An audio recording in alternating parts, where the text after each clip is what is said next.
وَلَيْسَ قَدْ آتَيْتُكَ أَفْضَلَ مِنْ ذَلِكَ كُلِّهِ میں نے تمہیں سب سے اعلیٰ چیز عطا کی ہے کہ وہ کیا ہے کہ اللہ ذکرت الا ذکرت معی، قیامت تک تیرا میرا نام اکٹھا رہے گا، جدا نہیں ہو سکتا ہے۔ ساری کائنات کا نبی بنایا، سارے بحر و بر پر نبوت کی چھاپ لگا دی۔ بحر و بر پر آپ باہر نکلے، آپ کو پیشاب کا تقاضا ہوا تو کوئی جھاڑیاں تھی چھوٹی چھوٹی، کوئی جھاڑی اتنی بڑی نہیں تھی جس کے پیچھے بیٹھتے تو پردہ ہوتا، تو چند ایک جھاڑی ادھر تھی، ایک وہاں تھی، ایک وہاں تھی، ایک وہاں تھی۔ تو آپ نے حضرت جابر سے فرمایا جابر ان جھاڑیوں سے کہو اللہ کے نبی کے لیے پردہ بناؤ۔ تو جابر جا کر ہم تو انسان ہو کر نہیں مان رہے ہیں، ارے انسان ہو کر نہیں مان رہے، سنت ہے جو سنت دی کوئی گل نہیں ہے، سنت دی خیر ہے، سنت دی کوئی گل نہیں، ہم تو انسان ہو کر نہیں مان رہے۔ اور وہاں کیا ہو رہا ہے، جابر گئے اور کہنے لگے التئما علی رسول اللہ صلی اللہ علیہ وسلم، اے جھاڑیوں، چھوٹے چھوٹے درختوں، اے جھاڑیوں اللہ کے نبی کے لیے پردہ بناؤ۔ تو وہ جھاڑی ادھر سے آئی، وہ جھاڑی ادھر سے آئی، وہ جھاڑی ادھر سے آئی، یہ جھاڑی ادھر سے آئی، چاروں طرف سے جھاڑیاں جمع ہو کر ایک بہت بڑا جھنڈ بن گیا۔ اور اللہ کے نبی پاک صلی اللہ علیہ وسلم اس کے پیچھے، آپ پیشاب سے فارغ ہوئے، جب آپ کھڑے ہوئے تو جھاڑیاں اپنے آپ اپنی اپنی جگہ پر چلی گئیں، اپنے آپ اپنی اپنی جگہ پر چلی گئیں، کہ یہ بے جان درختوں کو بھی پتہ ہے کہ یہ اللہ کا رسول ہے۔ سردی کے موسم میں آپ نکلے، سردی کا موسم، کھجوریں گرمیوں میں ہوتی ہیں، سردی میں کھجور نہیں ہوتی۔ کچھ صحابہ بھوک بیٹھے ہوئے تھے، آپ نے فرمایا کیوں بیٹھے ہو؟ کہا جی بھوک لگی ہے۔ آپ نے فرمایا مجھے بھی بھوک لگی ہے۔ ابو بکر عمر نظر آ گئے، کیوں باہر ہو؟ کہا جی بھوک لگی ہے۔ آپ نے کہا مجھے بھی بھوک لگی ہے۔ تو اب کافی سارے اکٹھے ہو گئے جن کو بھوک لگی تھی، تو آپ نے حضرت علی سے فرمایا علی یہ سامنے کھجور کا درخت ہے، اس کے پاس جاؤ اور اس سے کہو تمہیں اللہ کا رسول حکم دیتا ہے ہمیں تازہ کھجوریں پیش کی جائیں۔ ہائے ہائے، جس کی درخت مانے اس کی ہم نے نہ مانی۔ تو حضرت علی گئے، حضرت علی نے آگے یہ نہیں کہا یا رسول اللہ اب تو سردی کا موسم ہے، اب کہاں سے؟ اگر حضرت علی یہ کہتے تو اگلی برکتوں کا دروازہ بند ہو جاتا۔ ایک دفعہ دیگ چڑھی ہوئی تھی، دیگ، تو آپ کو یہ بکرے کی دستی بڑی پسند تھی، بکرے کا اگلا بازو بڑا پسند تھا، تو آپ نے باورچی سے کہا مجھے وہ دستی پکڑاؤ، تو اس نے ڈوئی سے ایسے دستی نکال کر پوری آپ کو نکال کر دی۔ آپ نے ایسے دونوں ہاتھوں سے پکڑا اس کو اور اس کو نوچ کے کھانا شروع کیا اور ساری کھا کر پھینک دی۔ پھر آپ نے فرمایا دستی پکڑاؤ، تو اس نے دوسری نکالی اور آپ کو پیش کی۔ آپ نے یہاں سے یوں پکڑا اور اس کو نوچ کے کھایا اور اس کو پھینک دیا۔ پھر آپ نے فرمایا دستی پکڑاؤ، تو وہ کہنے لگے باورچی یا رسول اللہ بکرے کی دو ہی ہوتی ہیں۔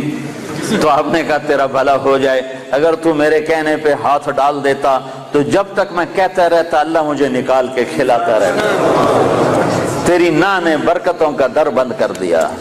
تو حضرت علی اگر یوں کہتے یا رسول اللہ سردیوں کا زمانہ کھجوریں کہاں سے آئیں گی، تو برکتوں کا در بند ہو گیا تھا۔ حضرت علی نے ایک دم اٹھے دوڑ لگائی اور کھجور سے کہہ رہے ہیں، کھجور سے، بے جان درخت سے اللہ کا ایھا التمر ایھا النخلۃ، اے کھجور کے درخت، اللہ کا نبی کہہ رہا ہمیں تازہ کھجوریں پیش کی جائیں، تو رب ذوالجلال کی قسم پتوں سے تازہ کھجوریں ٹپ ٹپ گرنے لگی، ساری چادر بھر گئی۔ آپ نے چادر کی پنڈ بنائی اور اٹھا کر آپ نے صحابہ کے سامنے پیش کر، کھاؤ۔ سب نے کھایا، آپ نے بھی کھایا، ابوبکر نے بھی، عمر نے بھی۔ کچھ بچ گئیں تو آپ نے فرمایا علی سے جا لے جا، فاطمہ بھوکی ہوگی، میرے بچے بھوکے ہوں گے، ان کو بھی جا کے کھلا۔ یہ میرے نبی کی نبوت ہے کہ بے جان پر بھی نبوت، جاندار پر بھی نبوت، مردہ پر بھی نبوت، زندہ پر بھی نبوت۔ آپ سوئے ہوئے تھے، تبوک کے سفر سے واپسی پر آپ سوئے ہوئے تھے، تو کنارے پر ایک درخت تھا کیکر کا، وہ تیزی سے زمین کو چیرتا ہوا آگے آیا، زمین کو چیرتا ہوا، ایسے ہے جیسے انسان چلتے ہیں، چلتا اللہ کے محبوب کے سر پر آ کر کھڑا ہو گیا اور ایسے اوپر کھڑا ہوا۔ تھوڑی دیر وہ درخت کھڑا رہا، پھر وہاں سے واپس ہوا اور چلتا اپنی جگہ پہ جا کے فکس ہو گیا۔ جب آپ کی آنکھ کھلی تو حضرت انس نے عرض کی یا رسول اللہ وہ جو درخت ہے وہ اس طرح آیا، آپ کے سر پر کھڑا ہوا اور پھر واپس چلا گیا، یہ کیا چکر ہے؟ تو آپ نے درخت کو یوں دیکھا تو آپ نے فرمایا یہ درخت مجھ سے دور تھا، یہ میرا دیدار کرنا چاہتا تھا، تو اس نے اللہ سے درخواست کی یا اللہ تیرے نبی کا دیدار کرنا چاہتا ہوں، تو اللہ نے اس کو اجازت دی، تو وہ وہاں سے چلا اور آیا اور میرا دیدار کر کے واپس گیا۔ یہ میرے نبی کی نبوت ہے بے جان چیزوں پر، بے جان چیزوں پر۔ آپ کی اونٹنی عذبا جب آپ کا انتقال ہوا تو اس نے بیٹھے بیٹھے رونا شروع کیا، اس کے آنسو بہنا شروع ہوئے، اور اس نے چارہ بھی چھوڑ دیا، پانی بھی چھوڑ دیا، اور تڑپ تڑپ کے مر گئی، ایک دانہ نہیں کھایا ہے۔ آپ نے 2 خچروں پہ سواری فرمائی، ایک کا نام ہے دلدل، ایک کا نام ہے فضہ۔ آپ نے چند گھوڑوں پہ سواری فرمائی، ایک کا نام ہے طراز، ایک کا نام ہے لزاز، ایک کا نام ہے لحیف، ایک کا نام ہے مرتجل، ایک کا نام ہے مرتجز، ایک کا نام ہے سجل، ایک کا نام ہے ورد، ایک کا نام ہے سقب، ایک کا نام ہے صبحہ۔ یہ سب گھوڑے ہیں جن پر میرے نبی نے سواری فرمائی۔ یہ میرے محبوب سے، میرے نبی سے، آپ کے نبی سے میرے اللہ نے پیار کیا، عشق کیا، اس کی ہر ادا کو محفوظ کیا۔ تم عمل کرنے کے لیے ڈھونڈنے والے بنو، سرمایہ موجود ہے، سرمایہ موجود ہے۔ آپ کی بکریاں تھیں، 9 بکریاں تھیں آپ کی ملک میں، جن کا دودھ نکالا جاتا تھا، اور رات کو جس گھر میں آپ ہوتے تھے اس گھر میں ام ایمن ان کو چراتی تھیں، اور وہ آپ کے گھر پہنچا دیا جاتا تھا۔ تو وہ عجوہ اور سقیہ، عجوہ، سقیہ، برکہ، ورثہ، اطلال، اطراف، قمراء، غیفاء، یہ 9 بکریاں تھیں جو اللہ تعالیٰ کے نبی کو اللہ نے عطا فرمائی، ان کے نام ہمارے پاس لکھے پڑے ہیں۔ اس میں آپ کی بکری قمراء آپ کی زندگی میں مر گئی تھی، اور ایک 10واں بکرا تھا، اس کا نام تھا یمن۔ تو میرے نبی کی تو بکریوں کے بھی نام لکھے ہوئے ہیں۔ تم سنتوں کو ڈھونڈو تو تمہیں ملیں، زندگی کے ہر طریقے میں میرے نبی کی سنت موجود ہے۔ نقل اتار لو، اپنے نبی کی نقل اتار لو، اللہ کے واسطے نقل اتار لو۔ آپ نے اونٹ پہ سواری فرمائی، اس کا نام ہے عسکر۔ آپ نے چند اونٹنیوں پہ سواری فرمائی، ایک کا نام عذبا، ایک کا نام شہبا، ایک کا نام جدعا، ایک کا نام قصوا۔ 4 اونٹنیوں پہ سوار ہوئے۔ حج کے موقع پر کون سی اونٹنی پہ سوار تھے؟ قصوا پہ سوار تھے۔ آخری خطبہ کس اونٹنی پہ سوار ہو کر دیا؟ قصوا پہ سوار ہو کر دیا۔ 11 تاریخ کا خطبہ کس اونٹنی پہ سوار ہو کے دیا؟ جدعا پہ سوار ہو کے دیا۔ اس حد تک تفصیل میرے رب نے لکھوا دی۔ آپ نے 2 گدھوں پہ سواری فرمائی، ایک کا نام عفیر ہے، ایک کا نام یعفور ہے۔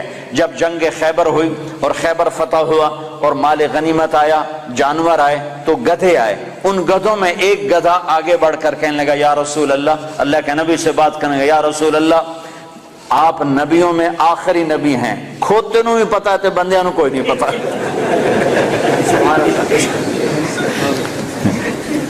یا رسول اللہ، آپ نبیوں میں آخری نبی ہیں، آپ کے بعد کوئی نبی نہیں، اور میں اپنی نسل میں آخری ہوں، میرے باپ دادے پردادے پر نبیوں نے سواری کی، آپ مجھے اپنے غلامی میں لے لیں، اپنے حصے میں لے لیں۔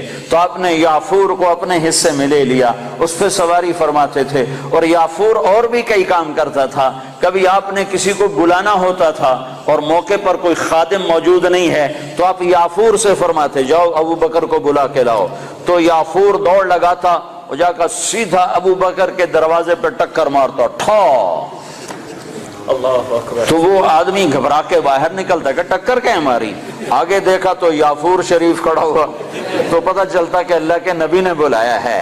یہ یافور تھا۔ جس دن آپ کا انتقال ہوا اس دن یافور مدینے کی گلیوں میں روتا تھا، چیختا تھا، بھاگتا تھا، چیختا تھا، بھاگتا تھا۔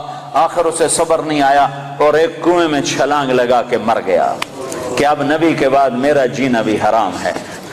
اپنی زندگی کو حضرت محمد صلی اللہ علیہ وسلم کے طریقوں میں ڈھالو۔ یہ تبلیغ ان طریقوں کو سیکھنے کی محنت ہے، یہ تبلیغ ان طریقوں پر جان دینے کی محنت ہے کہ اللہ کے نبی پاک صلی اللہ تعالی علیہ وسلم، یا ابا سفیان جئتکم بکرامت الدنیا والآخرہ، ابو سفیان میں تمہارے پاس دنیا اور آخرت کی عزت لے کر آیا ہوں، دنیا اور آخرت کی کرامت لے کر آیا ہوں۔ اس کو بھائیو، آج تک جو اس میں کمی ہوئی، کوتاہی ہوئی، اس پر اللہ سے معافی مانگ لو، توبہ کر لو، اللہ کے دربار میں جھک جاؤ، اور آج کے بعد وہ کرو جو اللہ چاہتا ہے، جو اللہ کا نبی چاہتا ہے، جو اللہ کا رسول چاہتا ہے۔ اللہ کا نبی ہمارے لیے بہترین شفیع ہے۔ آپ کے بغیر جنت کا در نہیں کھل سکتا، جنت کا دروازہ نہیں کھل سکتا، حساب کتاب شروع نہیں ہو سکتا، آپ کے بغیر مقام محمود نہیں سج سکتا۔ کیا آپ کی شان دیکھنی ہو تو آپ نے کہا میدان محشر میں دیکھنا، لوگ پیچھے ہوں گے میں آگے ہوں گا، نبی پیچھے ہوں گے میں آگے ہوں گا، اللہ کا جھنڈا میرے ہاتھ میں ہوگا اور سارے نبی میرے جھنڈے کے نیچے نیچے چل رہے ہوں گے، سب کے آگے میری شان ہوگی کہ اللہ کا جھنڈا میرے ہاتھ میں ہوگا، لواء الحمد بیدی یوم القیامہ، اور سارے نبی آدم سے لے کر عیسیٰ علیہ السلام تک سارے نبی میرے جھنڈے کے نیچے ہوں گے اور پوری دنیا میرے پیچھے ہوگی، میں سب سے آگے ہوں گا، لوگ چپ ہوں گے میں بولنے والا، لوگ خاموش ہوں گے میں بولنے والا، لوگ نظریں جھکا رہے ہوں گے میں نظر اٹھانے والا، لوگ سہمے ہوں گے میں اللہ سے بات کرنے والا، لوگ نا امید ہوں گے میں امید دلانے والا، لوگ پریشان ہوں گے میں تسلی دینے والا، لوگ پھنسے ہوئے ہوں گے میں شفاعت کرنے والا۔ مقام محمود میرے لیے سجایا جا رہا ہے، جنت کے 1000 خدام میرے لیے لائے جا رہے ہیں جو میرے چاروں طرف گھیرا باندھ کے کھڑے ہوں گے، اور جنت کی چابی میرے ہاتھ میں ہوگی، میرے بغیر جنت کا در کھل نہیں سکتا، میرے بغیر کوئی جنت میں جا نہیں سکتا۔ ایک دفعہ عیسیٰ علیہ السلام نے کہا یا اللہ مجھے وہ سلسبیل کا پانی تو پلا، سلسبیل کا پانی تو پلا، تو اللہ تعالیٰ نے فرمایا عیسیٰ جب تک میرا آخری نبی نہ پی لے سارے نبیوں پر وہ پانی حرام ہے، میرا نبی بسم اللہ کرے گا تو باقیوں کو دوں گا، جب تک وہ نہ آئے۔ حبیب اللہ، واہ واہ، حبیب، نبی ہے نبی، رسول ہے رسول، محمد الرسول اللہ۔ والضحى واللیل اذا سجا ما ودعك ربك وما قلى، کیا خوبصورت کلام ہے، کیا خوبصورت انداز ہے، کس انداز میں یہ کلام اترا ہے میرے محبوب صلی اللہ تعالی علیہ وسلم کہ اللہ چہرے کی قسم اٹھا رہا، والضحى، اے میرے حبیب مجھے تیرے روشن چہرے کی قسم، وہ چہرہ کیسا حسین ہے جس کی میرا رب قسم اٹھا رہا ہے، اے میرے حبیب مجھے تیرے روشن چہرے کی قسم، واللیل اذا سجا، مجھے تیری سیاہ زلفوں کی قسم، ما ودعک ربک وما قلی، میں نے تمہیں بالکل نہیں چھوڑا، میں تم پہ ناراض نہیں ہوں، وللآخرۃ خیر لک من الاولی، دنیا مختصر آخرت باقی، تجھے آخرت کی بادشاہی دی ہے، ولا سوف یعطیک ربک فترضی۔ یہ آیت آپ کی شان میں سب سے بلند ہے کہ ساری دنیا سے اللہ کہتا ہے مجھے راضی کرو، ساری کائنات سے کہتا ہے مجھے راضی کرو، بحر و بر کے انسانوں سے کہتا ہے مجھے راضی کرو، فرشتوں سے کہتا ہے مجھے راضی کرو، نبیوں سے کہتا ہے مجھے راضی کرو، رسولوں سے کہتا ہے مجھے راضی کرو، جنات کو کہتا ہے مجھے راضی کرو، ہمیں کہتا ہے مجھے راضی کرو، شہداء سے صدیقین سے مجھے راضی کرو، اور خود کیا کہتا ہے، خود کیا کہتا ہے، وَلَسَوْفَ يُعْطِيكَ رَبُّكَ فَتَرْضَىٰ، اے میرے محبوب ساری کائنات مجھے راضی کرنے پر ہے، میں تجھے راضی کرنے پر ہوں، میں نے تمہیں راضی کرنا ہے۔